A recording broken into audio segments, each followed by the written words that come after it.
Шымкент қаласы Жібек жолы базарының қасында қарасаңыздаршы, детский площадкасы бар. Үйлер бар, заулим үйлер бар. Көшесі асфальт, түнгі жарық шамдары бар.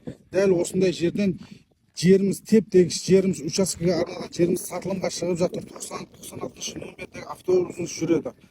Қарасаңыздаршы, міне бірінші магазин соғылған, магазин қазір істемей тұр, бірақ соның артындағы участке, дәл осы участке сатылымға шығып жатыр. Документальный 8 сотық. Қарасаңыздаршы, теп-тегіс. Көршілеріміз уже фундамент қойып, үй тұрғызуды бастап кеткен. Қарасаңыздаршы, Жібек жолы базардың қасында, дәл қасында десек те болады. Сол жерден кіріп келесіздер, местоположение тастаймыз. Срочно арзан бағада жеріміз сатылымға шығып жатыр. Ағайындар, қарасаңыздаршы, көшелер асфальт, түнгі жарық шамдары бар. Газ, свет, су толық кеп қойған. Міне стройка басталып қойған жеріміз уже. Бірақ бұл жер теп-тегіс 8 сотық жер болып тұр. Қашанша тротуарға дейін істеліп қойған. Көшесі асфальт. Дәл осындай арзан бағада жер іздеп жүрген жандарға дәл осы жеріміз бұйырсын.